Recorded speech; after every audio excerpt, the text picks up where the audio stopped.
ان الحمدللہ والصلاة والسلام علی اشرف الانبیاء والمرسلین صلی اللہ علیہ وآلہ وسلم وعلی آلہ واصحابہ اجمعین، آمین۔ السلام علیکم احباب زیوکار، میں ہوں سید محمد شاہ ثانی کاظمی، سجادہ نشین مرکزی دربار عالیہ کالوچک شریف۔ آج ہم ایک ایسی شخصیت کے پاس موجود ہیں جن نے اختلافی موضوعات پہ بہت زیادہ بات کی ہے۔ یوٹیوب کے اسکالر بھی انہیں کہا جاتا ہے، مختلف مکاتب فکر کے علماء ان سے اختلاف بھی کرتے ہیں۔ مجھے بھی ان کی جو نظریات ہیں ان سے شدید اختلاف ہے۔ ہم آج ان سے 1 to 1 کوسچن کریں گے، کیونکہ میرا تعلق تصوف سے ہے تو میں اپنا مقدمہ آج ان کے سامنے پیش کروں گا۔ السلام علیکم ورحمۃ اللہ صاحب۔ وعلیکم السلام ورحمۃ اللہ وبرکاتہ۔ ولا حول ولا قوۃ الا باللہ، اللہم صلی علی محمد وعلی آل محمد۔ سید صاحب، ہماری خوش نصیبی ہے کہ آپ نے بجائے یہ کہ ہمارے بارے میں کوئی ایسی رائے قائم کریں جو علماء کے اکسانے کے اوپر ہو، جو بھی آپ کی ریزرویشنز ہیں آپ ڈائریکٹلی آگے پوچھیں۔ یہ بڑی خوشی کی بات ہے کہ آپ نے جرأت دکھائی ہے، ایک گدی نشین ہوتے ہوئے بھی آپ نے اپنا موقف ہمارے سامنے رکھنے کی، اور ہمارا موقف قرآن و سنت کی دلائل کی روشنی میں آپ پوچھیں۔ انشاءاللہ ہم جہاں پر آپ کی بات ریزنیبل ہوگی ایکسیپٹ کریں گے، اور جہاں پر اختلاف ہوگا وہ آپ کو قرآن و سنت کی روشنی میں انشاءاللہ جی جزاک اللہ سر۔ اچھا سر، سب سے پہلے میرا آپ سے سوال ہے کہ صوفیاء نے، ہم نے شروع سے ہی سنا ہے اور ہندوستان کی تاریخ کی کتب اٹھا کر بھی آ کے دیکھیں تو یہاں پہ تبلیغ اسلام کے بارے میں صوفیاء کی کافی خدمات ہیں۔ میں نہیں کہتا وہ معصوم تھے، غلطیاں واقعتاً ہوئی ہیں، اور زیادہ تر جو غلطیاں آپ ہائی لائٹ کرتے ہیں وہ بعد میں آنے والے لوگوں نے ہائی لائٹ کی ہیں، انہوں کے معاملے میں ہوئی ہیں۔ تو صوفیاء کی کم سے کم اس معاملے میں تو آپ تعریف کر دیا کریں۔ جی بالکل تعریف کرتا ہوں۔ دیکھیں، اللہ تبارک و تعالیٰ جس سے چاہے دین کا کام لے لیتا ہے۔ ہم نے کسی ویڈیو کے اندر صوفیاء کی اس حوالے سے جو کنٹریبیوشن ہے اس کا انکار نہیں کیا۔ ہم نے صرف یہ کہا ہے کہ صوفیاء نے اسلام جو یہاں پر پہنچایا وہ پیور اسلام نہیں تھا جو قرآن و سنت کے اندر رپورٹ ہوا۔ اور ہم اپنے دعوے کی دلیل میں صوفیاء کی جو ٹیکسٹ بکس ہیں جن کو وہ کوٹ کرتے ہیں کہ یہ ہمارے نظریات ہیں، ان کو ہم قرآن و سنت پہ پیش کر کے آپ کو بتا سکتے ہیں۔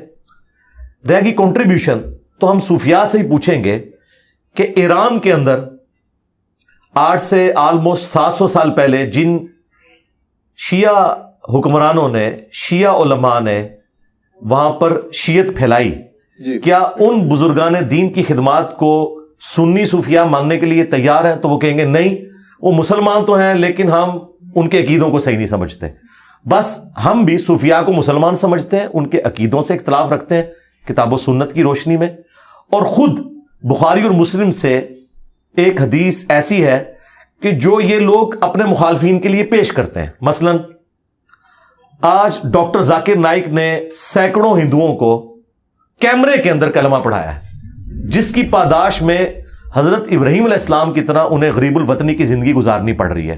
تو کیا بریلوی، دیوبندی علماء اور صوفیاء نے ڈاکٹر ذاکر نائک کو اللہ کا ولی مان لیا ہے کہ جس نے آج کے اس ماڈرن دور کے اندر سینکڑوں ہندوؤں کو کلمہ پڑھایا ہے؟ آپ کے تو پرانے بزرگ تھے، اس کی تو کوئی ویڈیو نہیں ہے، یہ تو ویڈیو بھی موجود ہے۔ تو اس کے جواب میں وہ یہ کہیں گے کہ ہم ذاکر نائک کے عقیدوں کو صحیح نہیں سمجھتے، اس کا کلمہ پڑھانا ٹھیک ہے، وہ اللہ تعالیٰ فاسق سے بھی کام لے سکتا ہے۔ بخاری مسلم کی وہ حدیث کوٹ کر دیں گے جو میں نے ذکر کیا کہ اللہ تعالیٰ چاہے تو فاسق سے بھی دین کا کام لے لیتا ہے۔ وہ ایک جنگ کے دوران ایک مسلمانوں کی طرف سے شخص لڑ رہا تھا جو قانوناً صحابی تھا، لیکن نبی علیہ السلام نے فرمایا یہ جہنمی ہے۔ تو صحابہ کہتے ہیں ہمیں بڑا وسوسہ آیا کہ اس نے تو اتنے کافر قتل کیے ہیں اور اتنی دلیری سے لڑ رہا ہے، یہ جہنمی کیسے ہے؟ تو ایک صحابی اس کے پیچھے ہو لیے، اینڈ پہ جب وہ زخموں کی تاب نہ لا سکا تو اس نے ایک تلوار زمین میں گاڑ کے اپنے آپ کو اس پہ گرا کے خودکشی کر لی۔ تو وہ صحابی وہاں سے نعرہ مارتے ہوئے آئے، صدق رسول اللہ، رسول اللہ نے سچ کہا تھا۔ پھر نبی علیہ السلام نے حضرت بلال سے کہا کہ اٹھو اور اناؤنسمنٹ کر دو کہ آخرت کا دار و مدار خاتمے کے اوپر ہے، بعض اوقات اللہ تعالیٰ فاسق سے بھی دین کا کام لے لیتا ہے۔ فاسق چھوڑ دیں، کافروں سے اللہ نے دین کا کام لیا ہے۔ آج یوٹیوب کے ذریعے، انٹرنیٹ کے ذریعے جو پوری دنیا کے اندر اسلام کی دعوت پہنچ رہی ہے، آپ گھر بیٹھ کے سعودی عرب کی نماز دیکھ رہے ہیں، حرم مکہ، حرم مدینہ کی زیارت کر رہے ہیں، روزہ شریف کی زیارت کر رہے ہیں۔ یہ ٹیکنالوجی اجمیر شریف والے بزرگوں نے نہیں دی، بغداد شریف والوں نے نہیں دی، بریلی شریف والوں نے نہیں دی، دیوبند شریف نے نہیں دی، بلکہ یہ گوروں کی ٹیکنالوجی ہے. تو یہ بہت بڑی بات ہے. یہ بخاری مسلم جو پرنٹ ہو رہے ہیں, قرآن پرنٹ ہو رہے ہیں, یہ کافروں کے پرنٹنگ پریس کے اوپر ہے. تو یہ گوروں کی بہت بڑی کنٹریبیوشن ہے. ایون جو میں نے پگڑی باندھی ہوئی ہے, یہ کپڑے جو میں نے پہنے ہوئے ہیں, یہ ان مشینوں کے اوپر بنے ہیں جو مسلمانوں کی بنائی ہوئی نہیں ہے. تو اللہ تعالیٰ فاسق کیا کافر سے بھی دین کا کام لے لیتا ہے, لیکن اس کی بنیاد کے اوپر اس کے عقیدے صحیح نہیں ہو جائیں گے. جس طرح کے صوفیاء کے نزدیک ڈاکٹر ذاکر نائک کا سینکڑوں ہزاروں ہندوؤں کو کلمہ پڑھانا اس بات کی دلیل نہیں ہے کہ ذاکر نائک کے عقیدے صحیح ہیں, وہ نہیں مانتے نا. جی. تو بالکل اس طریقے سے ہم بھی صوفیاء کے عقائد سے اختلاف رکھتے ہیں, اگرچہ انہیں مسلمان سمجھتے ہیں. ان کی غلطیاں قرآن و سنت کی روشنی میں ہائی لائٹ کریں گے, ان کی آخرت کا معاملہ اللہ کے سپرد کریں گے. یہ بات ٹھیک ہے. اچھا سر, آپ ہمارے اسلاف کو کبھی چشتی دجال کہتے ہیں, کبھی آپ اشرف علی دجال کہتے ہیں, کیونکہ میں دیوبند مکاتب فکر کے جو علماء ہیں میں ان کی بھی بڑی قدر کرتا ہوں. تو اتحاد امت کے ایک اعتراف سے میں بات کر رہا ہوں کہ آپ جب انہیں اشرف علی دجال کہیں گے, چشتی دجال کہیں گے, تو پھر اتحاد امت کی بات جو آپ کے منہ سے نکلتی ہے وہ تو بے معنی ہو جاتی ہے. دیکھیں, میں نے کسی ویڈیو میں اشرف علی دجال یا چشتی دجال کا لفظ یوز ہی نہیں کیا. یہ دجال کا لفظ میں نے غلام احمد قادیانی کے لیے یوز کیا. البتہ یہ ضرور ہے کہ میں نے یہ کہا کہ جس طرح غلام احمد قادیانی دجال نے ختم نبوت کے اوپر ڈاکہ مارا, اس طریقے سے جو بھی ختم نبوت کے اوپر ڈاکہ مارے اور اپنے نام کا کلمہ پڑھوائے, چشتی رسول اللہ کہہ کے یا اشرف علی رسول اللہ کو انڈورس کرے, وہ کس منہ سے ختم نبوت کے اوپر بات کر سکتے ہیں. یہ میں نے بات کی. اب رہ گیا دجال, تو ہم یہاں سے شروع کر لیتے ہیں. کیا بریلوی اشرف علی تھانوی صاحب کا کلمہ انڈورس کرنا, لا الہ الا اللہ اشرف علی رسول اللہ اور اللہم صلی علی و نبینا اشرف علی, نعوذ باللہ, کیا اس بات کے اوپر بریلوی علماء اور ان کے بزرگ کیا اشرف علی تھانوی کو رحمت اللہ علیہ اور مفتی اعظم اور حکیم الامت مانتے ہیں؟ وہ تو کہتے ہیں یہ کذاب ہے, دجال ہے, گستاخ رسول ہے. اعلیٰ حضرت نے تو حسام الحرمین میں اشرف علی تھانوی کو کافر ڈکلیئر کیا اور کہا کہ اس کے کفر میں شک کرنے والا بھی کافر ہے. تو جب بریلویوں کے بزرگوں نے اشرف علی تھانوی کو کافر ڈکلیئر کیا ہوا ہے, تو اس کے مقابلے پہ میرا یہ کہنا کہ مجھے ان سے علمی اختلاف ہے اور یہ ان کا عقیدہ ختم نبوت کے منافی ہے, تو بہت چھوٹی چیز رہ جاتی ہے. اتحاد امت کیسے ہو سکتا ہے؟ فساد امت کی بنیاد پہ تو اتحاد امت نہیں ہو سکتا نا. کیا بریلوی علماء تیار ہیں کہ اشرف علی تھانوی کی گستاخانہ عبارتوں کو وہ صحیح سمجھتے ہوئے ان کے ساتھ اتحاد امت کر لیں؟ وہ کہتے ہیں اتحاد امت ہو ہی نہیں سکتا. اسی طریقے سے دیوبندی بھی بریلویوں کے ساتھ کبھی بھی اتحاد امت نہیں کر سکتے, کیونکہ المحند علی المفند میں ان کے بزرگوں نے انہیں شیطانی لشکر کہا ہوا ہے. میں اتحاد امت کی جو بات کرتا ہوں نا, یہ بالکل ڈیفرنٹ ہے.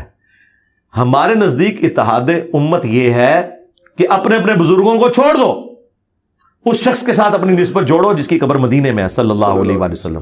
اگر بزرگ بھی پکڑ کے رکھو گے اور پیرلل میں کہو گے ہم قرآن و سنت کو بھی مانے, تو یا بزرگ بچا لو یا قرآن و سنت بچا لو. یہ ہو نہیں سکتا کہ اسلام کی بنیاد جس کلمے کے اوپر ہے اس کلمے کے اوپر کوئی ڈاکہ مارے اور ہم کہیں کہ ٹھیک ہے وہ تصوف کی معرفت کی باتیں ہیں, چشتی رسول اللہ یا سبحانی ما اعظم شأنی یا لوائی اعظم من لوائی محمد, میرا جھنڈا محمد کے جھنڈے سے بڑا ہوگا. آپ یہ عقیدہ رکھیں, آپ کے تو نقشبند سلسلے کے بزرگ ہیں وہ بایزید بستامی, آپ کے ہم یہ عقیدہ بھی رکھیں اور پیرلل میں آپ ہمارے ساتھ اتحاد امت کریں. اتحاد امت تو ہوگا, امت کس کی ہے؟ بایزید کی, اشرف علی تھانوی کی یا محمد رسول اللہ کی؟ پہلے تو یہ ڈیسائیڈ کریں.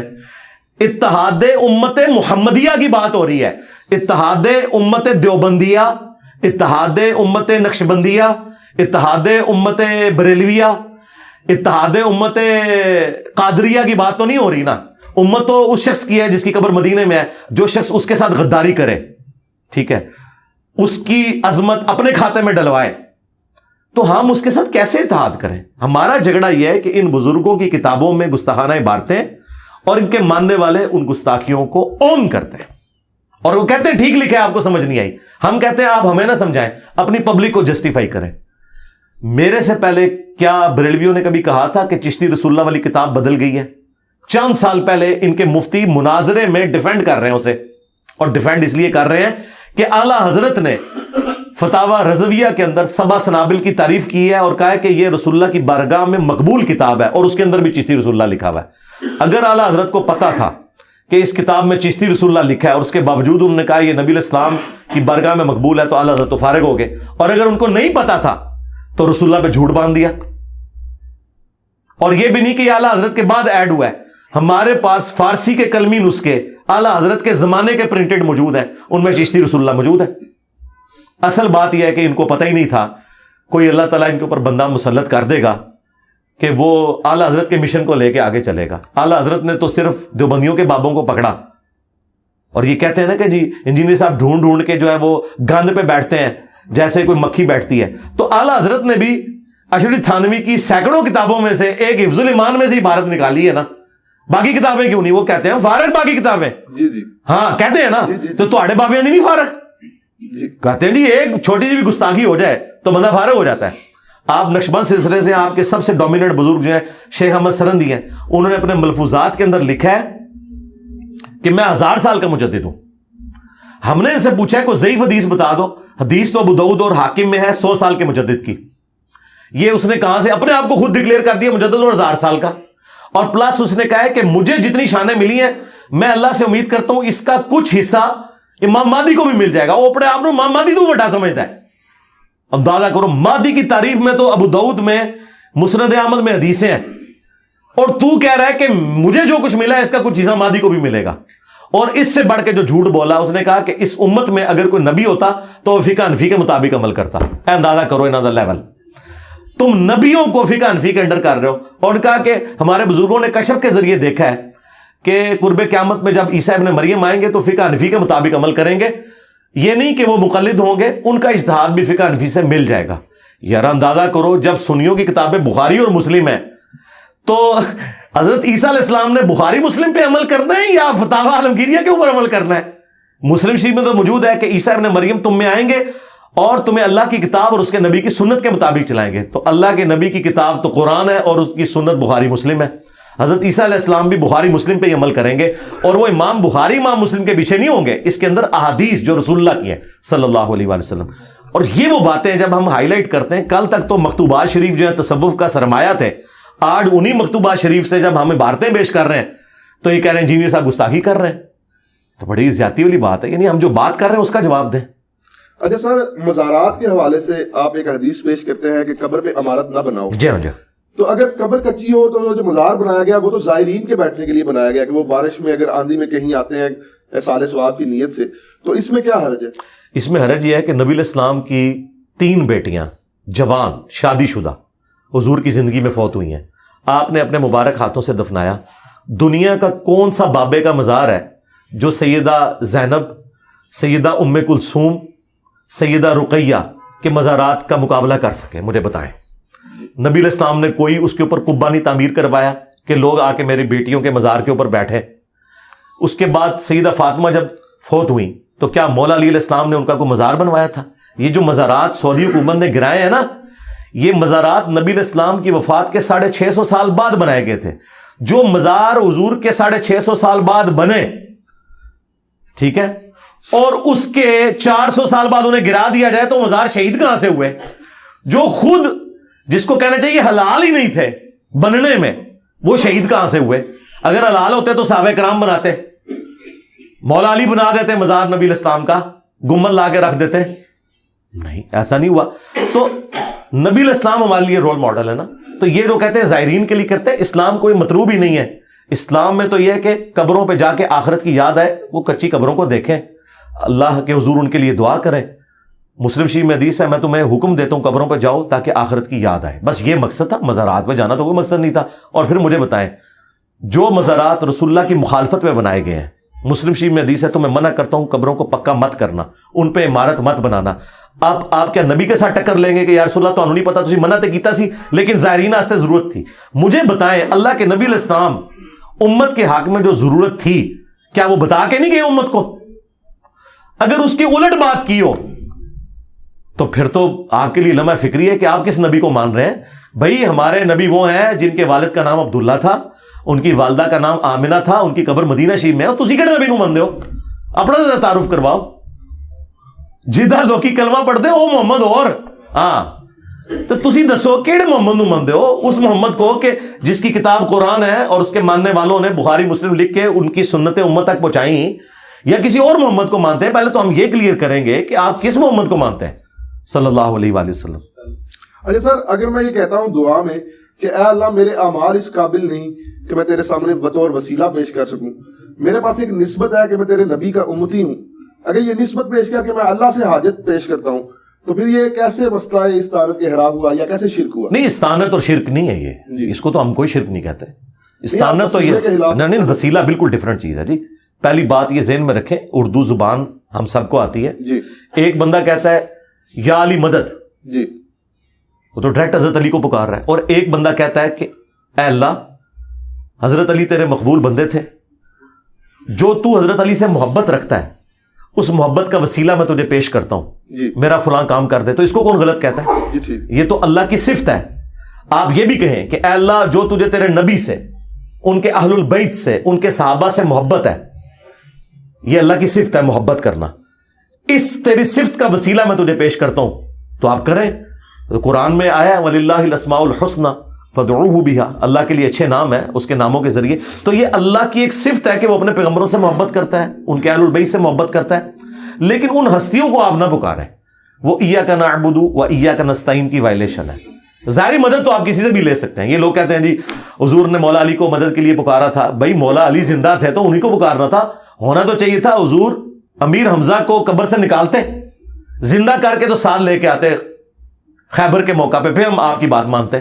کیونکہ آرمی چیف تو امیر حمزہ تھے، حضرت علی تو بعد میں آیا نا مین سٹریم کے اندر.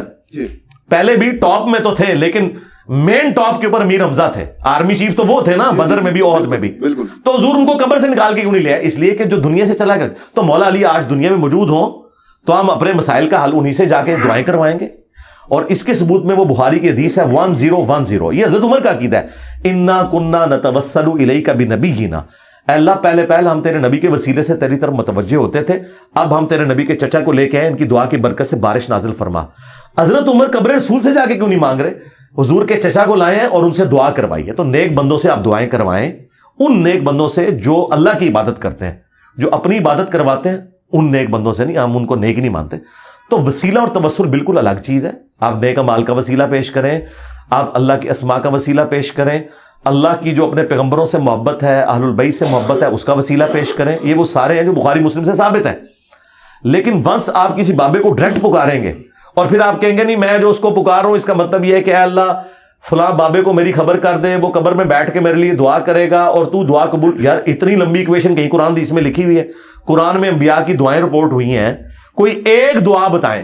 اس کے الٹ ملتا ہے وَإِذَا سَأَلَكَ عِبَادِي عَنِّي فَإِنِّي قَرِيبٌ أُجِيبُ الدَّعْوَةَ الدَّاعِ إِذَا دَعَانِ. اے میرے نبی جب میرے بندے آپ سے میرے بارے میں پوچھیں نا تو مجھے بتائیں اللہ کا تعارف جو ہے بابا کروائے گا یا اللہ کا نبی کروائے گا؟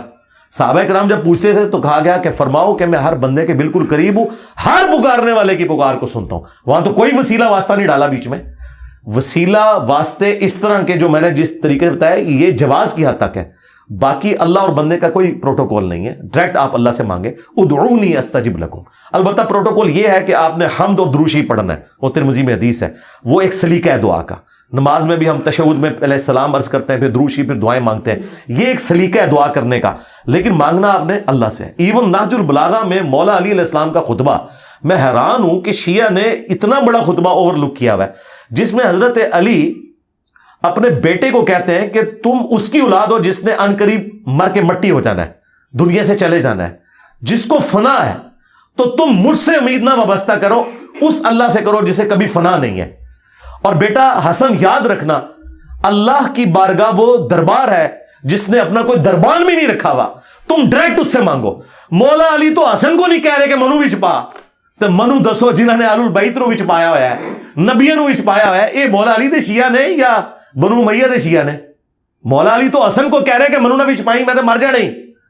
او زندہ ہی وہ دے کول منگی اور اس کا کوئی دربان بھی نہیں کہ اس نے کوئی پہرے دار مقرر کیا ہے کہ اجازت لے کے اینو وچ پاؤ گے تو سنے گا، ویسے نہیں سنے گا. انہوں نے کہا کوئی پروٹوکول نہیں، ڈائریکٹ اللہ سے مانگ.